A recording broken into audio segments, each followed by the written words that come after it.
How's it going, everybody? This is Keith Haney. My name is Matt Danielitz, also known as D-Witz. This is Haney and D-Witz. And this is our show.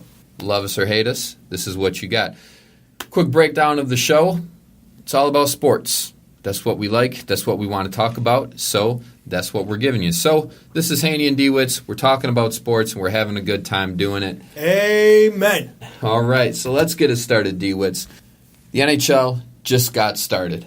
Yes, a boot time. But I don't think anybody's really noticed. We have about 3 games in to the NHL season, and nobody knows. Nobody even knew that the season started unless you're a really big diehard fan of a team. So my question for you, D-Witz, is does anybody care about the NHL until it's the playoffs?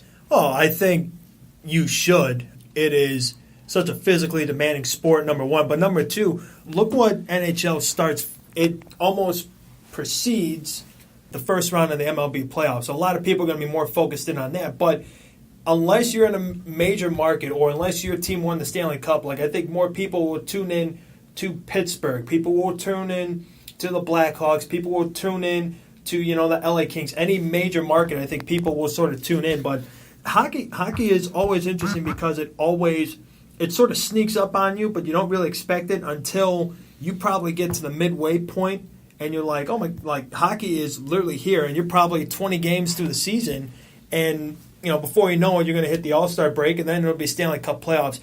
Baseball is sort of going on right now, but once it gets to past the All-Star break and everything, then I think more people sort of watch and they sort of understand. They sort of see where their team is heading in that direction. And that's what I think hockey, or the regular season at least.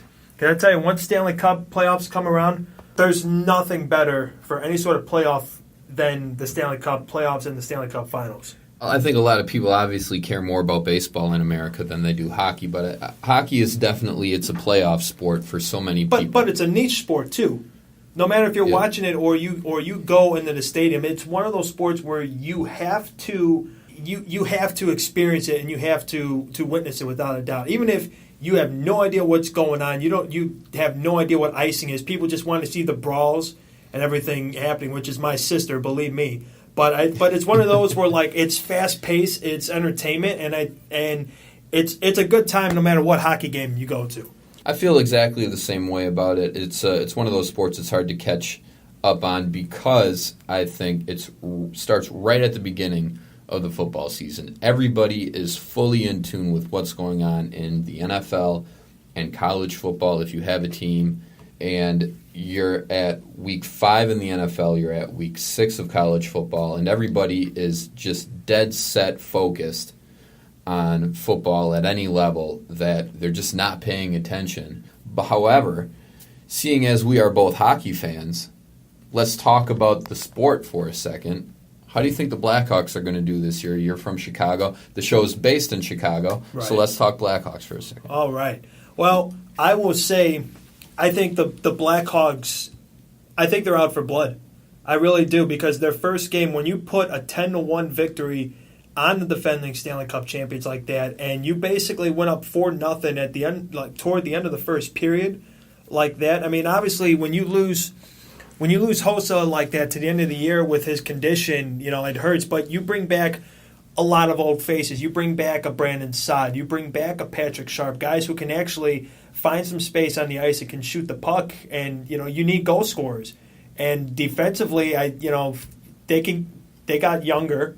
In that sense, there's going to be a lot of ups and downs with the season for the Blackhawks, but you could definitely tell that the way they lost in the first round to Nashville, which Nashville just completely just skated right past them, yep. And I don't think they were not built for their kind of speed and everything. I think the Blackhawks, again, it's early, but they could be a potential juggernaut for this year. And I don't know how you feel about the Red Wings, because you are a Red Wings fan yourself.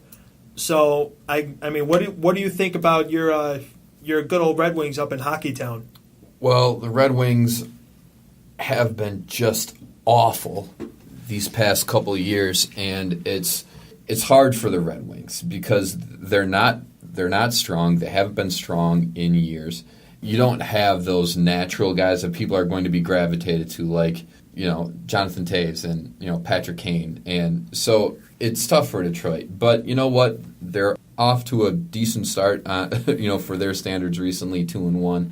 They have Arizona coming up. So we'll see how they do. Again, for me, I'm one of those people where I know that the NHL season has started, but due to the Red Wings' rapid decline over the years, it's hard for me to get into the team until the Packers are no longer playing football. Right. So, or unless there's something where, and this would be the day where all the hockey gods would just sort of like rise up from their graves, is when the Red Wings and the Blackhawks actually make it to a Stanley Cup final, which is just absolutely crazy that they ever switched divisions in the NHL. That's a whole other conversation. But I'm just saying, I think that would boost up NHL by far, because that is one of the oldest rivalries in all of the NHL. Yeah. All right, D-Witz, moving on from hockey, this is all about you. We have the Chicago Bears. The Bears. And Mitch Trubisky. The Mitch. And he is apparently the savior of the Chicago Bears and their very long. Do you know how many quarterbacks they have gone through since the Jim McMahon era? I'm going to say 28. Yeah, pretty close. They've been to 30 quarterbacks. 30. I think they're second right behind the Cleveland Browns. They have to be, which is just utterly insane about that. But yeah, I have already purchased my flight out to Canton, Ohio, in the year 2035 for when Mitchell Trubisky brings a Super Bowl back to Chicago. 2035. 2035, yes. That's going to be his induction. That is going to be his induction year. And I will be right there along with the million of people that live here in Chicago. We are all going to take either a charter plane or a charter bus, and we're going to head out to Canton and celebrate. You know what? You guys have actually been worse than the Browns. Because if he's your 30th starting quarterback since the McMahon era, the Browns, Kevin Hogan's replacing Deshaun Kaiser. He's the 28th quarterback. Man, the Browns are better than us. Well, since 1999, you guys haven't had 28 starting quarterbacks since 99, have you? Not since 99. I'm talking from once Jim McMahon left. Well, Jim McMahon left. Till right now. So you guys are still probably better than the Browns for the post-McMahon years, because that was late 80s, early 90s. All right. So you guys are still probably better than the Browns, because the Browns have had 28 in this decade. In this decade, pretty much. Good for them. Good for the last 2 decades, really. My question for you, D-Witz, is what is it with Trubisky that has so many people in Chicago excited? Is it that you guys were just awful enough last year at the right time where you guys had quarterbacks to pick from, and then there you go? Inevitably down the road, even if they were not going to take a quarterback this year, somewhere this year, if they never picked up Mitchell Trubisky, this upcoming draft, they were more than likely going to take a quarterback, regardless of where they were at in the draft, because that was still their one necessity. I mean, would from an outsider in your point of view, because with you being a Packers fan, but if you're just looking at it from an outsider, would the Bears have been completely stupid enough to keep Cutler one more year? They could have been, because the Bears were stupid enough to sign him to a contract that large to begin with. Thanks, Phil Emery. And they were stupid enough to sign, who's your backup quarterback? Mike Glennon. Mike Glennon. They were stupid enough to sign Glennon to a 3-year deal that guaranteed him $18 million after they knew they were going to sign a quarterback with the second pick. So they paid somebody well over backup quarterback money to be what they knew would be a backup. His talent was good in college, but it always comes back to sometimes the college game does not translate to the NFL level, and that's what you have here with Mike Glennon. Whether it's just he's too tall and everything, but you just saw in the Monday night game just how much that offense just opened up completely. You had Trubisky, who is obviously the way more he's the better option between Glennon and Sanchez, without a doubt. Wouldn't you agree? Yeah, definitely. Yeah, without a doubt, because you actually had him moving out of the pocket and everything. You actually had him like he was running at times. Glennon never did that. Glennon looked like a turkey that's out in the field. You know, you try and distract him, you see the head pop up, and then all of a sudden you got the guy just like shooting his gun and he catches a turkey right there. That's basically that's what Mike Glennon is. He never moved. He stood there. I understand their point of view. They just need somebody to be a very mediocre and a very bad starting quarterback so they could try and develop Mitchell Trubisky. And you could just tell right after that Packer game. I mean, there was no life whatsoever. No life. There was no life. They were absolutely horrendous. Whether it was running the ball or just protecting them, like as soon as you saw, it's not the butt fumble that Mark Sanchez had, but it's the botched knee snap.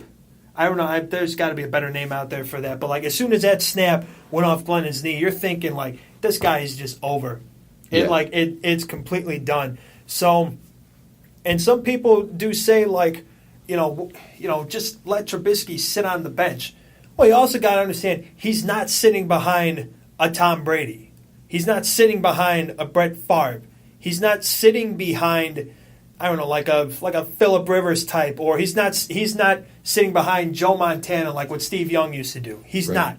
He's sitting behind Mike Glennon. You're not going anywhere. What's your best option is what at this point? Obviously that you need better receivers and everything and better tight ends, but at the same time, get him the experience. Because if he would have sat through this entire year, and then you throw him into the Lions den next year with no experience, and what if he falters then? So how long do you give him? How long do you give Trubisky? Because right now in this day and age of the NFL and fans being so accessible to the team and the teams being so wide open to criticism, so much more than they have been in the past just due to social media and the accessibility, how long do you give him and how long do the Bears have to give him? Because right now, with the NFL climate, if you're not successful within the first year and a half, you're considered a bust. You got to give him at least till next season, right? Through next season. Through next season, you don't have anybody for him to throw to. Right. You got to give. You got to give him at least 36 starts, 32 starts, right?